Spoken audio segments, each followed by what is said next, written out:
So March seems to be the month of Yeezy releases. I thought the first half of the month was nuts, but the second half is even crazier. And if you're not a fan of Yeezy sneakers, there's also a bunch of really great Nike and Jordan releases to look forward to. And I've got to say, March 2022 is shaping up to be one of the best months of releases that we've had in quite a while. But I'm not gonna lie, April is also looking pretty crazy too, so hold on to your wallets because it's about to get scary. What's up everybody, I'm Seth Fowler and this is Sit or Sell.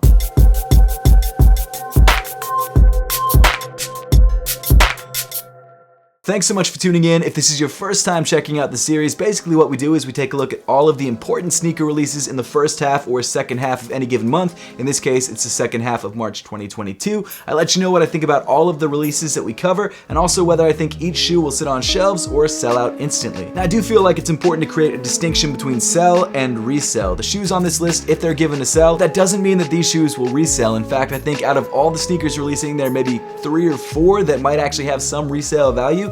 And so it's important to keep in mind that if you buy one of these shoes, buy it because you like it and not because you're trying to make a quick buck. I have no problem with resellers, but let's be real, a lot of these releases aren't great resellers. Oh, also, before I forget, and in case you missed my Air Jordan 1 85 Georgetown review, I'm actually giving a pair away of these in your size, and all you need to do to enter the giveaway is to sign up for Apothecary's email list, which is my sock brand. Click the link in the top of the description, go to Apothecary's website, and then sign up through the pop-up or through the link at the bottom of the website. That's all there is to it to enter to win what is, in my opinion, one of the best Air Jordan 1 releases over the last couple years, and honestly, I think so far this is my favorite release of the entire year. Until the Chicago ones come out later this year, I think this is it for me, and it's not just because of the colorway, it's because of the cut of the material, how good the leather is, and just everything about this shoe. If you haven't checked out my review, definitely check it out. You guys will understand why I love this shoe so much. And I guess while I'm at it, I'll also leave a link to check out this review in the description below. But with all of that being said, let's get right into the second half of March 2022. Starting things off on March 18th, we've got the Puma MB1 Queen City. So it seems like Puma has actually found a really great signature athlete in LaMelo Ball. It's crazy to look back over the last 5 or so years since the Ball family has been in the mainstream media and think that one of their kids has a best-selling signature sneaker with one of the biggest sneaker brands out there. Now, I'm not throwing any shade on the Ball family. I have no problem with how they handled themselves. I actually think that it made them even bigger than they already were, and for them it's turned into a lot of money, which I think is a good thing. But I gotta be honest, I never expected LaMelo Ball's signature sneaker to be one of the most popular Puma basketball sneakers of the last decade. And what's even crazier is that some of the colorways of his shoes have actually ended up selling out, like the Rick and Morty colorway, and I think it's possible that this all-purple Queen City colorway might do the same. Now, if you couldn't tell from the name of the sneaker, this shoe is inspired by the city of Charlotte, North Carolina, and because of that, the shoe comes dressed in tonal purples with hits of teal. And honestly, out of all the MB1 colorways, this is a colorway that I like the most. I'm a big purple fan, you guys probably know why, but I actually think this is a really fire colorway on a pretty solid looking silhouette. Now, while I think it is possible for this sneaker to sell out, especially when you look at the resale prices for this shoe on StockX and on GOAT, I also think that those resale prices will probably plummet once the shoe actually releases, and it won't be impossible to find pairs on shelves. And so because of that, I think that the Puma MB1 Queen City will probably sit, but not for very long, at least not in popular sizes. I do think some of the less popular sizes might sit, but we'll just have to wait and see.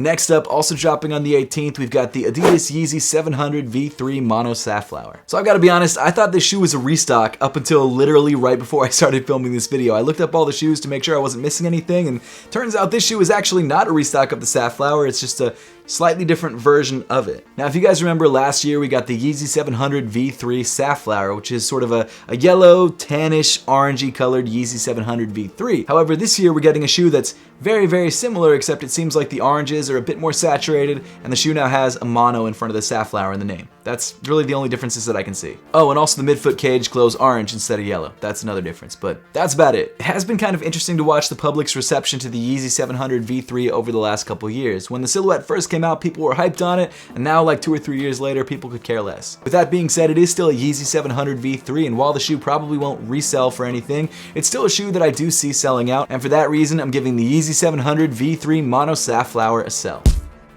And then finally, rounding off March 18th, we've got the Clot Nike Dunk High Nike Flux. So Clot's actually been a pretty prolific collaborator with Nike, and it seems like those collaboration efforts are continuing on the Clot Nike Dunk High Nike Flux. And over the last couple collaborations, it seems like Clot draws a lot of inspiration from the ancient Chinese. This time around though, that inspiration is a little bit less evident because the entire shoe comes in a silver metallic upper. Now with that being said, I'm sure there is some inspiration that's similar to some of the other shoes that Clot has released. However, I'm not sure exactly what that would be. If you guys know, know, make sure to let me know in the comment section down below.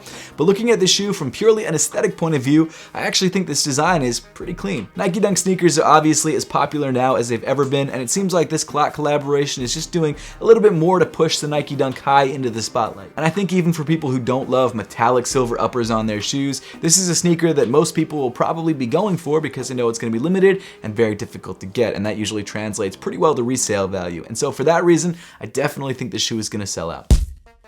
Then moving on to March 19th, we've got the New Balance Kawaii 2 New Money. So this shoe is the first colorway to release of Kawhi Leonard's second signature shoe, the Kawaii 2. And I've got to say, from purely a visual point of view, I love the look of the Kawaii 2s. I think they look incredible, and honestly, I like them a lot better than the Kawaii 1s. Not that I didn't like the Kawaii 1s, but these ones just look a little bit cleaner and a little bit more refined. In fact, I actually really love the texture of the outsole that wraps up onto the side of the shoe. It gives it this cool ripple effect, which I think looks sick, and honestly, this sort of money colorway, or this new money colorway, looks really great on the silhouette. Now, from what I can tell, a lot of the performance technology that was in the original Kawaii sneakers carries over to the Kawaii 2s, and honestly, I think that's a good thing because the Kawaii signatures were a pretty solid basketball sneaker, at least for me. And while we haven't seen a lot of Kawaii on the court this year, he is still a force to be reckoned with, and I definitely think the Kawaii 2 is going to be a pretty popular silhouette overall. Now, getting to whether I think this shoe will sit or sell. Something that's kind of interesting to see throughout performance basketball sneakers over the last couple decades is that it tends to happen that the first colorway of a new performance basketball sneaker sells out or sells very well, and then the colorways that come after that colorway, unless they're very limited, don't tend to do that well. And so because of that, because I think there's just enough hype around the Kawaii 2s, I think this new money colorway of the Kawaii 2s will probably sell, but honestly, unless there's a limited colorway of this shoe in the future, I think all the follow-up colorways will probably not do as well. So for that reason, I'm giving this new money colorway a sell. Also dropping on the 19th, or should I say restocking on the 19th, we've got the Concepts Nike Air Max 1 Heavy. So this shoe is a collaboration between Concepts and Nike, and apparently the inspiration behind this colorway is 1960s music festivals. And I think from just the acid wash denim, that inspiration is very evident on this shoe. And because Air Max Day is fast approaching, it makes sense that Concepts and Nike would collaborate on this silhouette on its 35th anniversary. Like I said, this will be more of a restock than an official release for this shoe, and it doesn't look like this restock will be taking place on the Nike Sneakers app. In fact, as of right now, there is no official release date for this shoe on the Sneakers app, but if you're trying to grab a pair of these for yourself, make sure to enter raffles at local sneaker boutiques because a lot of them will be getting this release. And as to whether I think this shoe will sit or sell, I definitely see this Concepts Nike collaboration selling out. Then finishing off March 19th, we've got the Air Jordan 13 Del Sol. This Del Sol inspired colorway of the Air Jordan 13s comes with a white tumbled leather upper and a bright orange suede on the midfoot. And even though I'm not a huge fan of bright yellow, I actually think that this implementation of this yellow color on this Air Jordan 13 is very clean and very fitting for summer. And I actually really dig the color blocking on this shoe and how true it is to the color blocking of OG Air Jordan 13s. I feel like it keeps the shoe looking new and fresh, but also still grounding it in Air Jordan 13 history. And while recently not all Air Jordan 13 colorways have sold out immediately, I still think this shoe is going to be pretty popular, and for that reason, I'm giving this shoe a sell. Moving on to March 21st, we've got the Adidas Yeezy 350 V2 in the bone colorway. So I've actually already mentioned this, but I have done a review of this sneaker. However, when I dropped the review of the sneaker, the shoe was called the Pure Oat colorway, and now it's officially called the bone colorway. So throughout the entire review, I call it the Pure Oats, but it's really the bones. But that doesn't affect the way that I feel about the shoe. If you guys are interested in grabbing the bone 350s, I definitely recommend checking out my review because I go into a lot of detail on that sneaker. TLDR, I think it's a pretty cool sneaker. It's all white. If you like all white 350 V2s, you probably will like this shoe. If you don't, then maybe stay away. So there you go. And of course, because it's a 350 V2 in such a clean colorway, I definitely see this shoe selling out. Moving on to March 22nd, we've got the Nike Air Max 95 Matte Olive. So from what I can tell, this shoe is a canvas and textile colored Air Max 95 in sort of a dark or olive color. And while I think it's not a bad looking shoe, I've got to be honest, this seems like kind of a basic release. And not that that's a bad thing, I think it's a nice looking sneaker. I think if you're a fan of canvas Air Maxes, you're gonna love this shoe. And the colors, in my opinion, are super easy to rock and are pretty clean. However, with all of the other awesome releases coming out this month, I just can't justify spending money on another shoe that I'm probably not gonna wear that often. And I think that's how a lot of other people feel about this shoe. So for that reason, I'm giving the Nike Air Max 95 Matte Olives a sit.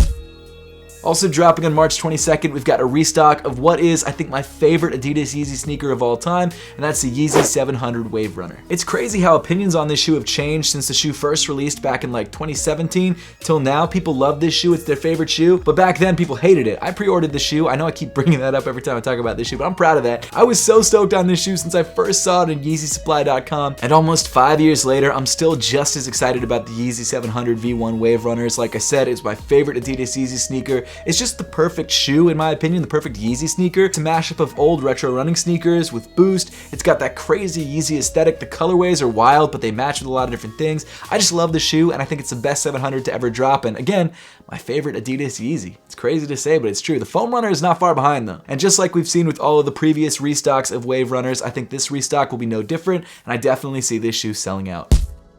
Next up, on March 23rd, we've got the Nike Air Max Furiosa in Honeydew and Summit White. This women's Air Max model is incredibly clean. I don't know why they haven't dropped like a men's version of this shoe. I mean, you can wear the women's sizing, but a men's version would be pretty sick. And this colorway, although it's not for me, is not a bad look. This sneaker features a very Easter-themed pastel look with whites, purples, pinks, and greens. And overall, while it's not the cleanest Nike Air Max Furiosa, it's still a pretty clean look, and it's a shoe that I might grab my wife. I don't know. I don't know what it is about negative space in midsoles. The fact that you can see right through a midsole always gets me. I always love that. And that's the main draw for me on this shoe. I just think it's so cool. It's not enough for me to actually go out and buy the shoe, but it's something that I really appreciate and I think is dope. With that being said, even though it's a clean colorway and a pretty clean silhouette, I just don't see the hype behind this shoe. And for that reason, I think this shoe is probably gonna sit.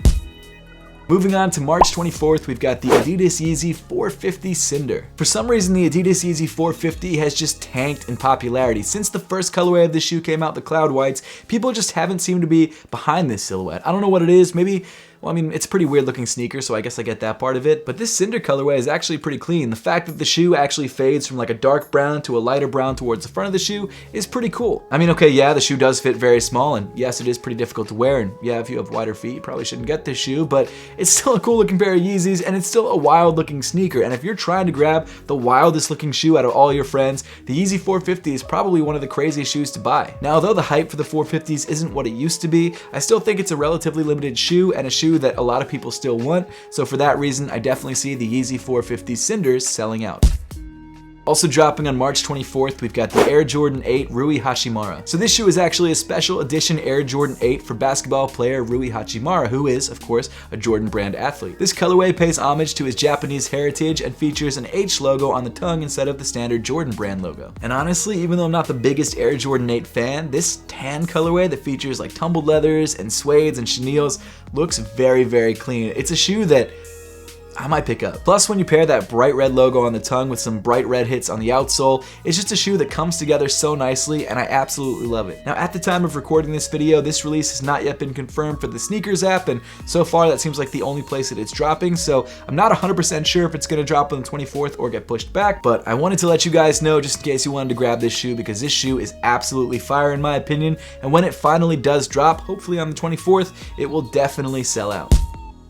And then finally, rounding off March 24th, we've got a release that was actually at the top of my most anticipated 2022 sneaker releases. I think it has been replaced for me by the Air Jordan 1 85 Georgetowns, but it's still a really great release, and that shoe is the Nike Dunk Low Vintage Green. So unfortunately, or fortunately, if you're a woman, this shoe only is releasing in women's sizing, which means if you're a larger footed dude, you're probably out of luck. I'm a size 9, so I'm probably still good on this release, and this is still a shoe that I definitely want to grab. And what makes this release so interesting is not only the colorway, this sort of Spartan green colorway, but also the aged midsole. I'm not sure exactly why Nike has decided to do this recently, but they've started to artificially age the midsoles of a lot of their newer releases to make them a more sail color than a white color. I know some people find it a little bit cheesy or a little bit corny, but in my opinion, it's not really any different than buying artificially distressed jeans. And I hate to admit it, but for me, that's the thing that really draws me to this sneaker. We've had Spartan green Nike Dunk Lows before, but we haven't had one with an aged midsole, and for some reason, it just makes the shoe look so much cleaner. Now, something that I didn't know when I first made the 2022 most anticipated list is that the upper of this shoe, at least the green panels of the upper, come with this like glossy finish, which, gotta be honest, I don't love. But when you pair that with the midsole, it's something that I can look past, and it's still a sneaker that I'm really excited about. And from what I've seen online, a lot of other people are very excited about this shoe. In particular, my friend Grant Thomas, he's also very excited about this shoe. We're both really stoked on this sneaker, and we're both gonna try and grab it. But knowing how Nike Dunk Low releases usually go, I don't think we have that much of a chance to be able to grab it for retail, and for that reason, I'm giving this shoe a sell. Continuing on to March 25th, we've got the Adidas Yeezy Quantum in mono carbon. So like the other mono variant of an Adidas Yeezy sneaker that we talked about earlier in this video, this shoe seems to be very similar to the original Yeezy Quantum release colorway. The only difference that I can really tell is maybe a slight material difference on the midfoot and also the color being a little bit more gray than tan, but that's about it. And honestly, the reception to the Yeezy Quantum has been, I'm sure, disappointing for Adidas and not something that I really think they should keep pushing. I think they should hold off on that sneaker for a while, let people get rehyped on it like they did with the 500s, and then release it a year from now. But instead, they're releasing a ton of different colorways like every other weekend. But I mean, hey, if you're an Adidas Yeezy Quantum fan, you'll probably love this shoe. I mean, it looks just like the original, and I don't know. I don't know what to say about these sneakers anymore. But I guess with that being said, I don't think the Adidas Yeezy Quantum monocarbon will sell out. In fact, I think the shoe will sit. Probably not online because Adidas sort of artificially sells out some of their stock online, but in stores, I think you shouldn't have a hard time grabbing this shoe. So for that reason, giving this shoe a sit. Then rounding off March 25th, we've got the Air Jordan 3 Muslin. So this shoe is essentially just a canvas Air Jordan 3, and while that doesn't sound that appealing, to be honest, it's actually a pretty nice looking sneaker. My favorite details on this sneaker are the hits of red and the hits of gray that are very similar to the white cements and the black cements. However, unlike those sneakers, instead of elephant print, you just have gray suede. And again, I don't know what it is, there's something about that sail color on Air Jordan sneakers, or even Nike sneakers as a whole, that just gets me. I don't know what it is. It was the Rui Hashimaras, it was the Nike Dunk Lows, and now it's the Air Jordan 3 Muslins. I think this colorway is fire. I just wish it was done in leather instead of canvas. The one thing though that I am pretty excited about with this canvas Air Jordan 3 is the possibilities of this shoe getting customized. This shoe will be so much easier to customize than any other leather Air Jordan sneaker because you can literally just draw right on the shoe with paint pens, Sharpies, or whatever, and it will stay. I used to customize canvas Vans back in the day, and then I customized leather sneakers, and I can tell you that from personal experience, canvas shoes are significantly easier to customize. Now, will people customize this shoe more than other sneakers? I'm not sure. It's a very clean colorway of the Air Jordan 3, and I think most people will probably just keep this shoe and wear it or resell it, and so there's probably not going to be a huge amount of customization going on, but for those people that still customize Air Jordan sneakers, I think this one is going to be very exciting. And again, that colorway is fire. I don't care what the material is. The colorway is fire, and it's a must cop for me. Maybe not a must cop, but it's up there on the list. And as you could probably guess, I think that the Air Jordan 3 Muslins will sell out. Moving on to March 26th, we've got the Adidas Yeezy Knit Runner in Stone Carbon. So it's actually been a while since the first Yeezy Knit Runner colorway released, and I didn't expect it to take this long for us to get the second colorway. But knowing Adidas and Yeezy, we're probably going to start getting barraged by different colorways of this silhouette in the very near future, so if you miss out on this one, you should have a pretty easy time grabbing a bunch of other colorways. That aside though, I think that the Stone Carbon colorway is the best colorway of this shoe to release by far. Now I know I had some harsh things to say about the shoe in my review, and honestly, I still feel the same exact way, but it does help that now in this new colorway, the shoe doesn't look like Big Bird's foot anymore, and actually something that you can wear. And in my opinion, because this is the first wearable colorway of the Yeezy Knit Runner, I do see this shoe probably selling out. Then rounding off March 26th, which is Air Max Day, we've got 3 different regional Air Max 1 releases. The first release is the Air Max 1 Blueprint, which is releasing exclusively in the United States. It comes in white, grays, and blues, and is honestly probably the most boring out of all 3 colorways. The second is a La Ville Lumiere colorway, which is releasing exclusively in Europe and comes only in women's sizing. What makes this colorway so interesting is that even though it looks like a pretty standard gray and white Air Max 1, it features some really cool iridescent details on the heel. And then the final colorway, which is by far and away my favorite of all 3 of these colorways, is the premium colorway, which releases exclusively in Asia. Now this shoe does bear a striking resemblance to the Air Jordan 1 Crafted, however I feel like this iteration of that design is much cleaner on these Air Max 1s. The materials used on this shoe seem better, these stitching details seem even cleaner. I love how one of the stitching details on the side of the shoe comes in bright red and is actually the Roman numerals for 35 because that's how old the shoe is. And also there's this really weird but kind of cool looking cracked detail on the midsole. It's not like the off-white Air Jordan 2s that are actually cracked and then filled with resin. It's just like this painted line that looks like a crack, but it's still a very interesting looking sneaker, and out of all 3 that are releasing, this one by far is the best. All of that said though, all 3 colorways are pretty solid and definitely good Air Max Day releases. And because these shoes are all probably pretty limited, I definitely think that all 3 of these colorways will sell out. Continuing on to March 30th, we've got the Nike Air Force 1 Off Noir. So this shoe apparently is a more premium take on the Nike Air Force 1, and by premium they mean switching out the leather upper with a black nubuck upper. And while the shoe doesn't look that exciting, it just kind of looks like a black and white Air Force 1, the fact that they have switched out the materials with the more premium nubuck, I'm definitely into. That being said, the price point is higher to reflect the more premium materials used on this shoe. It goes from, I believe, $90 to $130, and while that might steer some people away from the sneaker, I think that people looking for more elevated elevated version of the Air Force Ones will be down with this look. At the end of the day though, this is not that exciting of a colorway on an Air Force One, a shoe that we've seen a million different versions of, and because of that, I definitely see this shoe sitting. And then finally, rounding off March 30th, we've got the Nike Dunk Low Fossil Rose. So this is definitely a more subdued colorway on the Nike Dunk Lows. It comes in whites, light blues, and a light pinkish rose color. And from what I can tell, the entire upper of the shoe is covered in suedes and nubucks, and is actually a pretty premium looking Nike Dunk Low. This is one of those shoes that if I get it on the sneakers app, I'll be happy, but if I don't, I'm not gonna sweat it. I'm not gonna pay resale for this shoe. It's not a bad look, and hey, it could be possible that maybe like 2 years down the road, this shoe is worth $600. I have no idea, but I kind of doubt it. And honestly, other than the fact that it's a Nike Dunk Low, I don't think it has that much going for it other than the pretty clean colorway, but it's not that exciting of a colorway. It is a Nike Dunk Low though, and for that reason, I definitely see this shoe selling out. And then finally, rounding off the month, on March 31st, we've got one sneaker release with the Air Jordan 36 black and red. So this shoe is essentially, just as the name would suggest, a black and red Air Jordan 36, which is Jordan Brand's latest performance model. It's not a bad look, it's very clean, and if you're looking for a new pair of Jordans to play basketball in, this is probably the best way to go. Is it going to be limited? Probably not. It's probably going to be a GR, and it's probably going to be very easy to get, and for that reason, I'm giving this shoe a sit. But that pretty much wraps up all of the sneaker releases, or all of the important sneaker releases in the second half of March 2022. Now I would love to know your thoughts on these releases and which shoes you're looking forward to most, so make sure to let me know in the comment section down below. Once again, if you want to enter for a chance to win a pair of Air Jordan 1 High 85 Georgetowns in your size, make sure to sign up for the Apothecary email list, which is linked in the top of the description below. And as always, thank you so much for watching. Make sure to subscribe if you haven't yet, and I'll see you all in the next one.